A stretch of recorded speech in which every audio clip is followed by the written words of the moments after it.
Hello and welcome back to 1874. It's time for our weekly Monday podcast show. It's myself, Dan Bardell, hosting, joined by the Athletics' Gregg Evans, mainly to talk about Aston Villa dispatching Cardiff on Friday night. That feels a very long time ago now. Actually, also about the next round draw. Villa, of course, take on Preston at Deepdale at the end of March. And Gregg's got a few tidbits around Brugge as well, although there will be a separate match preview later on in the day for that game. This show is, as always, sponsored by NordVPN. And if you want to get 20%, no, not 20%, that's Luke Roper. If you want to get a huge discount and 4 months free, head to 1874.io/NordVPN. It's completely risk-free as well because of Nord's 30-day money-back guarantee. But we'll hear a little bit more about them later on in the show. Gregg, how are you? Very good, thanks, Dan. Yeah, surprising weekend off for me with Villa playing on Friday, Liverpool not playing. So it was strange really to have a weekend off. Watched a bit of football. Had my son and wife came back after a long trip away, so nice to have them back. Went out for a walk with my son yesterday for what felt like an eternity. But it was a lovely weekend, wasn't it? Weather-wise. So all good, mate. Thanks. How are you? The golf.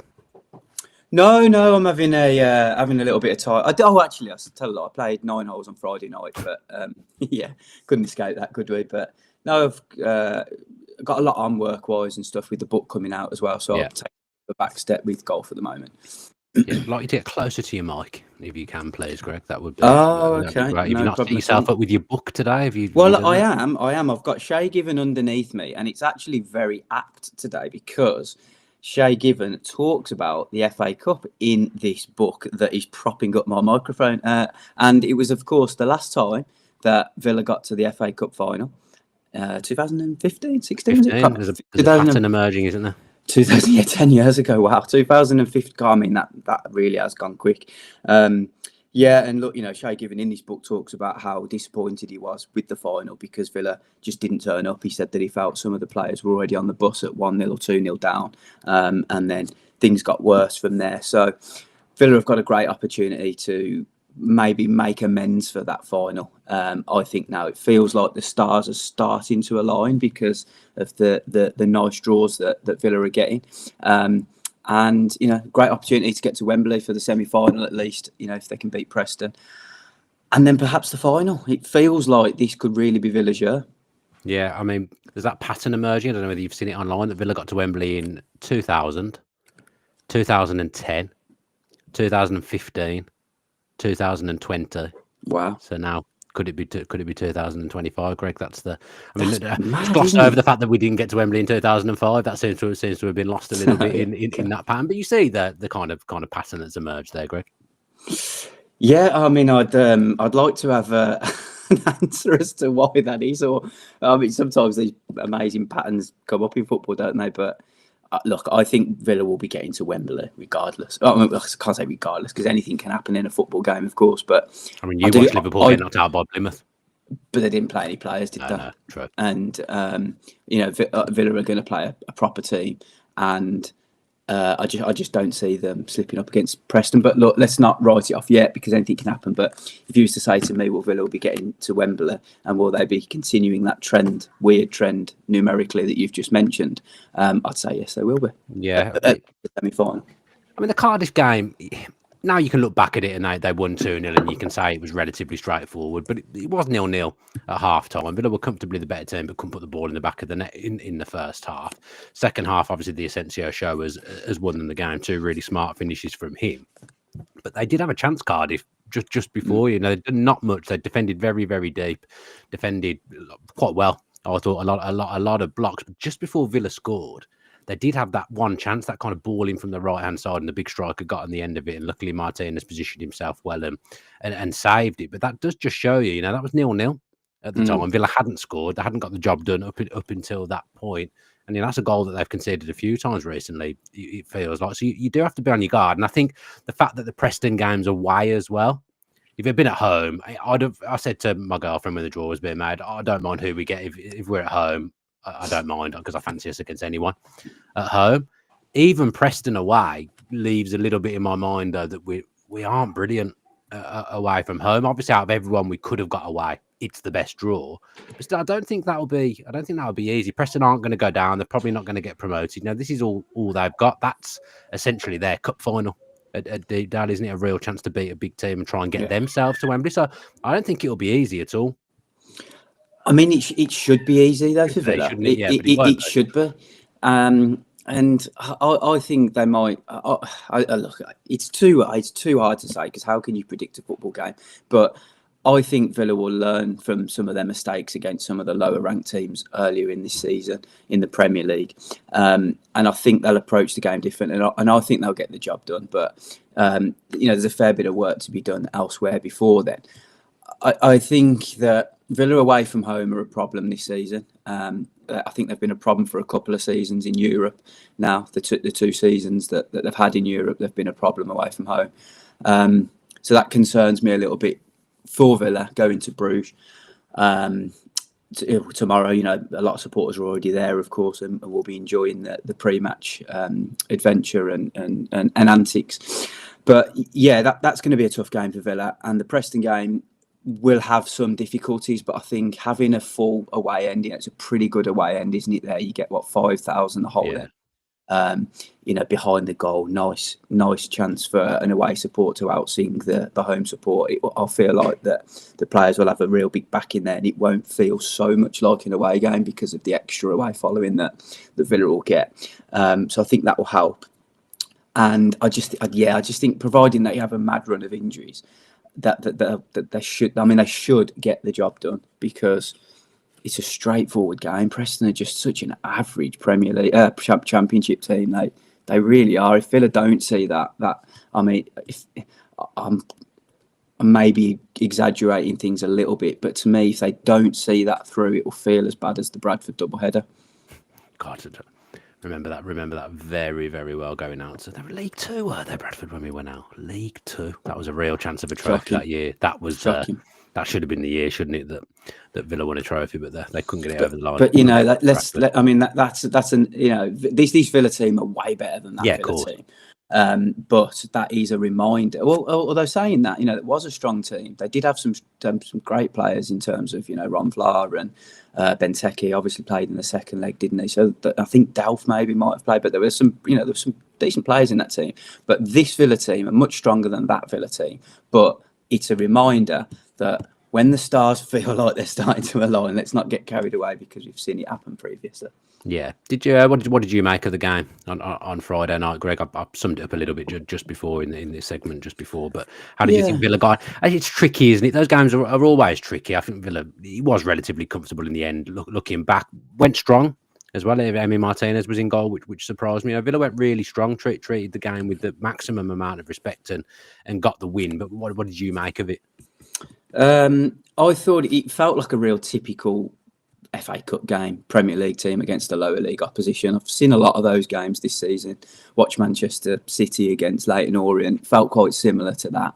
And Man City took their time to see off Leyton Orient eventually in the previous round. I didn't see the Man City Plymouth game, so I can't comment on how that looked. But it was very interesting up until half time. Right. So I mean, this felt like you could almost map it out. You knew what Cardiff were going to do. They'd probably drop back with 2 blocks of 5, and try and stay tight in that low block and make it difficult for Villa to break them down. And Unai Emery's spoken a fair bit this season about taking this team onto the next level so that they can comfortably get through this low block. But it's not easy because Liverpool have had problems and they're top of the league. When teams sit back, it is quite hard to break them down. I felt that Villa, other than the chance that they conceded against Cardiff, other than that, it felt like they were pretty comfortable. And the goal, it felt, just watching the game, it felt that a goal was inevitable at some point and that they'd get over the line. And you've seen those games happen so often. The team that are defending, the lower ranked team that are defending, start to tire around about 65, 70, 75 minutes, and then a goal usually comes. And that's pretty much what happened. ASENSIO in the right spot at the right time. Turned into a pretty decent finisher, isn't he? Turned into a decent finisher. He's a 29-year-old player who's won Champions League and shown over the years how brilliant of a player he is. But it's nice for Villa to see a clinical finisher in that team who gets into those moments and he's ruthless. Yeah, I mean, I don't think he was brought in necessarily to be the one to score the goals, but it seems to be that at the moment that Rashford's the one getting the assists and ASENSIO is the one who's putting the ball in the back of the net. Certainly not the way around that I was expecting it. But you've just spoke about Emery and the low blocks and Villa trying to develop to that next level. I guess having a player like ASENSIO in all kinds of different facets of the game he's a game changer for those moments. If you're coming up against a low block, that's the type of player in the number 10 position that I haven't felt Villa have had through the rest of the season, and I think that's really beneficial to have that type of player. Yeah, he's everything that they wanted in Coutinho, isn't he? He's what Steven Gerrard thought Coutinho would be able to do for Villa, and unfortunately, Coutinho's legs are just gone. And Asensio isn't at that stage. He looks fit actually. He gets around the pitch really well. Yeah, he's fitter. He just needs to get match fit because he hasn't played actually that many games. So the period that he's in now, we should start to see the best of him because he's had that settling in period. He's had a month now at the club where they've been working him rigorously and drilling him into exactly what he needs to do for the team. He seems to have settled in really well, playing with a smile on his face. He gets around the pitch well, as you say, finds those spaces quite well, I think, as well, in between the lines, and he's developing a habit of getting into the box at the right time and scoring these goals that are proven to be really important for Villa. Yeah, two smart finishes as well. I particularly liked the second one, kind of using the defender and then going the other side of him with the finish. Those finishes, he makes them look pretty easy, but they're actually not easy finishes at all. But for someone who's at that high level that he's at, he makes it look easy. Yeah, sorry if you can hear some screaming in the background. I don't know how loud that is, but that's my son. Yeah, so apologies if that's coming through the mic. Difficult to keep an 18-month-old quiet, but I'll try. My wife's doing her best. So that's IBFC was speculating whether it was a girl screaming in the background. No, it's actually a boy. But I don't think old. So. I don't think in either house girls are known for making those kind of noises. Gregg, are they? In our maybe in the younger years, but I can't remember what I asked. It makes it look easy. Asensio, yeah. Quickly back onto Marco Asensio. He does, and that's why he's played for Real Madrid and PSG, because he's an elite level player when he's fit, and Villa are starting to enjoy seeing him play now, and I think, as I say, he's going to get better as these weeks and months go ahead. Yeah, and Rashford, another assist from that left-hand side. A few things about Rashford. Obviously, I've watched him play loads over the years because obviously Manchester United are usually on television. I watch a lot of football. I will have seen him play for Manchester United at Villa Park as well in the past. But there's two things that have struck me with him. One, not the sheer size of him. He's a lot bigger than I thought he was, Marcus Rashford. He's quite powerful. Obviously, we all knew about his pace, but I mean, he's a better footballer than I ever thought he was. Actually, I always thought of him as being just wide player, quick, powerful. But actually, he's actually a really good footballer, intelligent footballer. I'm not sure he meant the pass to Asensio for the first goal. If he did, it's absolutely telepathic from him. But just generally, he's just a better footballer than I thought he was. Yeah, I mean, I've seen a fair bit of him, so I kind of expected him to be similar to how he's playing. I think I like his real directness, and as I said last week, I feel like he's playing with confidence. So he's not afraid to take players on. He's not afraid to be selfish. Whereas I think he was losing that Manchester United a little bit because of the collective groans that would follow every misplaced pass or every time he didn't track back. So it feels like Villa's system's working for him. The only thing I would say is he's not really getting the rub of the green. There's quite a few chances now that have gone begging that he really should have put away. Certainly the one against Cardiff, but he looks quite happy. I think he's pleased with the assists that he's provided. You speak to any goal scorer, they want to score goals, but if they can't score goals and they're setting up players, their teammates, that's probably a nice alternative as well. Yeah, Michael Birch says here, all I've heard on TalkSport and 5 Live are them going on about Brighton, Palace, Bournemouth, but nothing about Villa as potential winners. I mean, I'm at TalkSport for the next 2 days from tomorrow. So Have a word. I'll make sure that changes. Don't worry about that. But what do you actually make, Greg, as a neutral? What do you make of the setup and the teams that are left in the last 8 now? Because it does feel like it's quite a unique FA Cup season. Yesterday, watching the games, seeing Newcastle go out at home, Manchester United go out at home, a lot of the big boys, Liverpool, Chelsea teams, Arsenal teams that have been synonymous with winning the FA Cup. It is a more open FA Cup. How do you see it for Villa? I see it's an amazing opportunity for Villa. The teams I wouldn't want to face if I was Villa would be Newcastle away, Liverpool, Arsenal, and all three of those are out. So they're all out. Sorry. I looked at the draw and I thought, Bournemouth would be a difficult game. Crystal Palace would be a difficult game, and Manchester City. Palace away again. Yeah, and Manchester City would be, a problem as well, just because of their history and how good they are in the FA Cup and usually in the Premier League.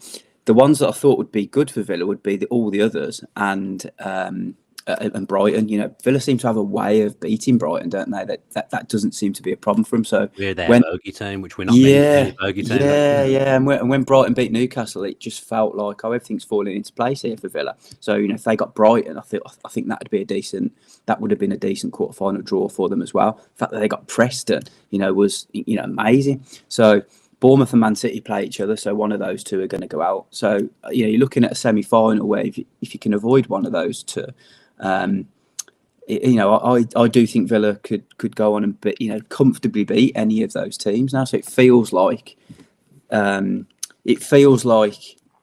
it's opening up for Villa. Okay, if it ends up with Manchester City in the final, for example, that's still going to be really difficult. There's going to be a bit of revenge there for some of the players that have been at the club and obviously lost to Manchester City in the League Cup in 2020. The likes of Mings and Konza would want to get some revenge on those, I'm sure. But yeah, look, they've got to take it each step as it comes. There's still 3 games, but to be 3 games away from a potential trophy is pretty good with the teams that are left, because no Liverpool, no Arsenal, no Newcastle, no Chelsea. That looks like a good draw to me. Yeah, and even under Emery, really. I mean, we've got this manager who we all think, right, Villa in the Cups, Villa in Europe. This is it. This is going to be the time that we win a trophy. I think many people said when we hired Unai Emery, this will give us a real shot at winning a trophy if we can keep Emery with us for a long time.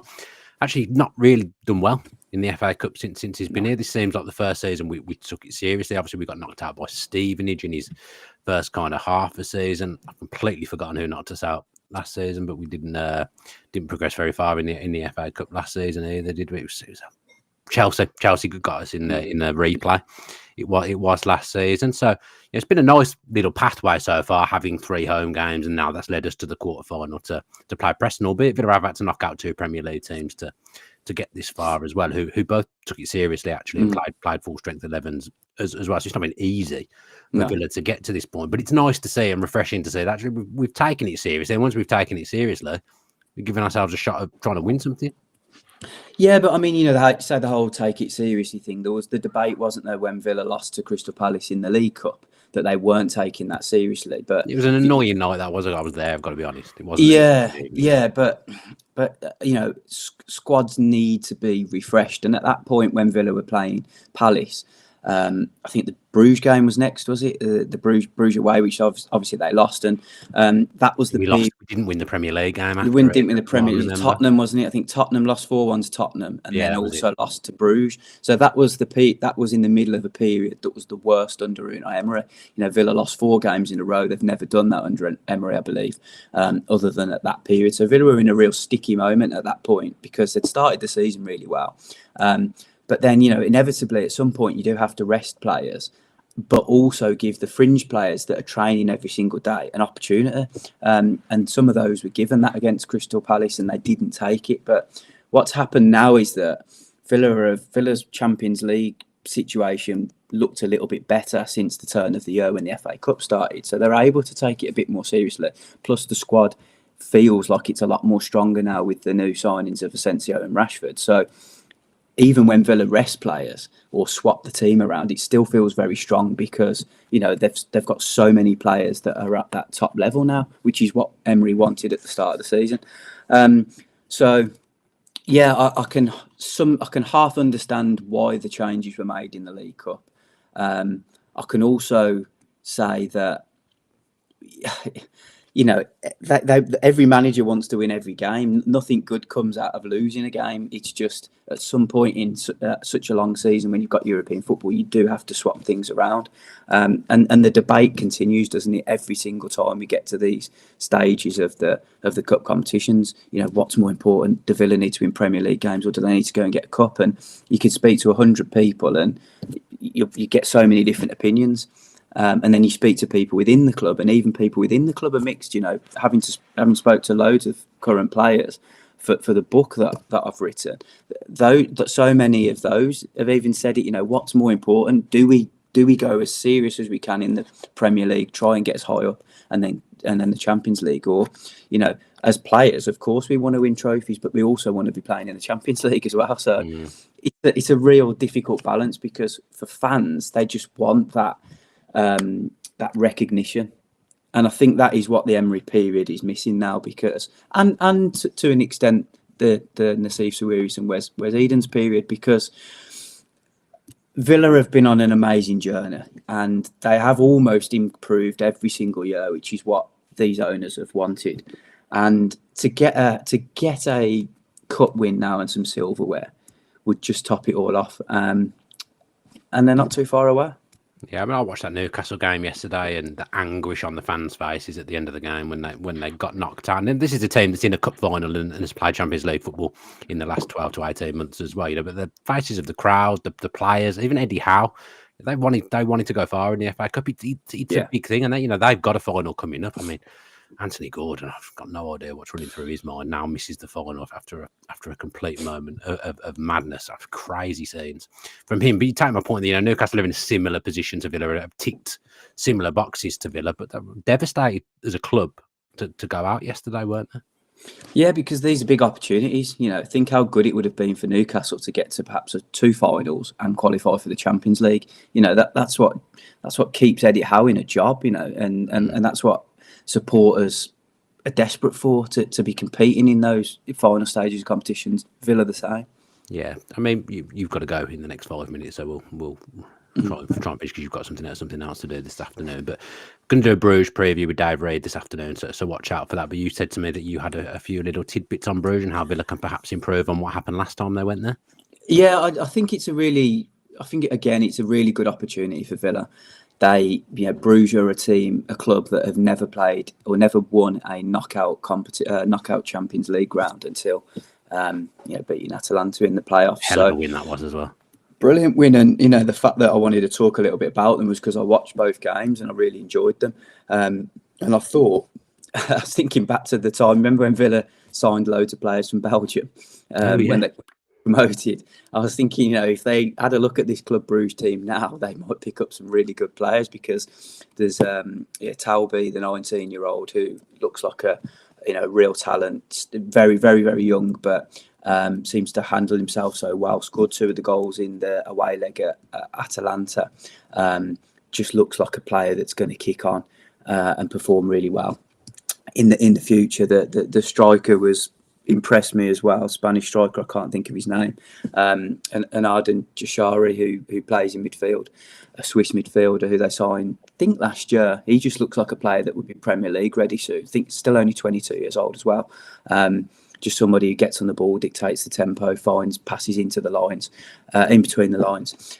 And they are going to cause Villa some problems. The way they handled the double-legged game against Atalanta was that they sat back quite deep and then caught Atalanta on the break. And I can't see them ever performing and pulling off a game plan as well as they did, because literally every opportunity they had to go forward, they almost scored in that second leg, and they just executed everything well.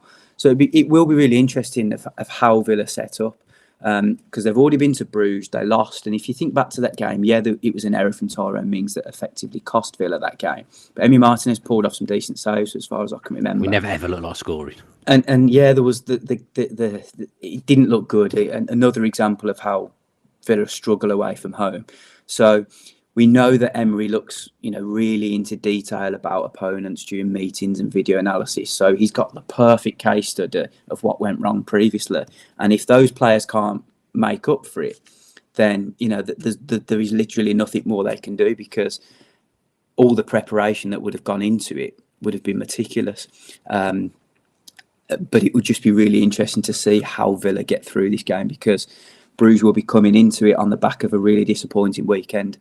They conceded late in the game against the leaders, Genk, and that's probably ended their title chances now. They're second in the league, but a win would have got them so close to Genk. But the last-minute equaliser would have killed them, and it will be interesting to see how they react, because this could be a season-defining week for them. If they go out the title race and then lose, to Villa at home, it looks like their season's pretty much over. So that will be, an interesting aspect of it. So I'm looking forward to the game. I think Villa have got a really good opportunity. They need to go and make amends, but let's hope they can put right their away form, because it hasn't been great, has it?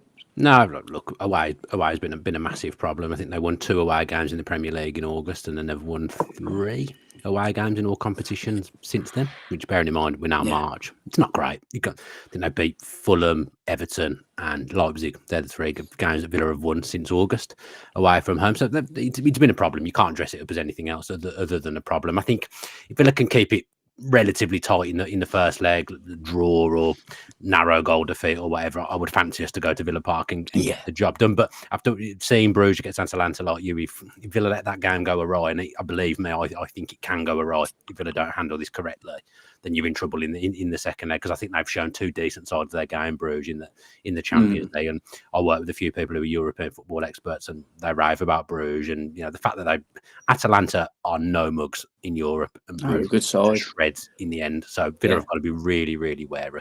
But there will be a match preview on this channel this afternoon, so watch out for that. Right then, Greg, I'll let you go off and do your double duty. You've got another podcast to do now. So what I'll do is, Greg, you log off. I'll let the NordVPN advert run, and then I will say goodbye to everyone after that. But you are free to go, Greg. You are released. Thanks, Dan. Thanks to everybody who's left comments. Hello to David, who said hello to me in the park walking yesterday. I'm not sure if it's the same David who's commenting, but if it is, hello. If it's not, if it's David Stars, I'll be very worried, because he's on every single video, and if he's following you around the park as well, Greg, I think there's a problem with David Stars. No, thanks for all the interactions. We appreciate it, and I'll see you all guys next week. All right, mate. You're free to go. Go and join Chad's podcast, and I'll speak to you soon. 1874 is proudly sponsored by NordVPN, so when you can't watch it, we want to help you. NordVPN is a secure and private service which works on pretty much any device, including your laptop, mobile, and television. So if you want to watch some live content, it allows you to appear like you're in another country. And whilst you're connected, no one else can find out what you're doing, including your internet service provider. Beyond this, the service also has threat protection baked in to protect you from intrusive website ads and malware, which is pretty handy for you. As part of NordVPN support performance for free, this also includes Nord's 30-day money-back guarantee. All you've got to do is go to 1874.io/NordVPN and sign up. All the details are also in the description. As always, we're very grateful to anyone that signs up. We know that money is tight, but if you think NordVPN will help you out, it will also help keep the channel running and help us. Yep, so thank you to NordVPN for continuing to sponsor us. That'll do us. As I say, Dave and I will be doing a match preview in around half an hour for the Brugge game, so watch out for that. And just for the record, it's not David Stiles who saw Greg in the park yesterday. He's not Greg Stalker, so Greg can rest easy there. Thank you very much to NordVPN for continuing to sponsor us. Do check them out, because honestly, they're so helpful if you want to intake more football. I mean, as if there isn't enough football already. If you want to take in any more, then NordVPN can definitely help you do that. Please like, subscribe, get your post notifications on as well on YouTube. Leave us a comment. Reviews on Apple Podcasts are flying in now, so if you're enjoying the content, if you could leave us a review, that would be absolutely fantastic. And leave some comments on Spotify and give us 5 stars on there as well if you are enjoying the content. I will see you in around half an hour. As always, only one way to finish up the Villa.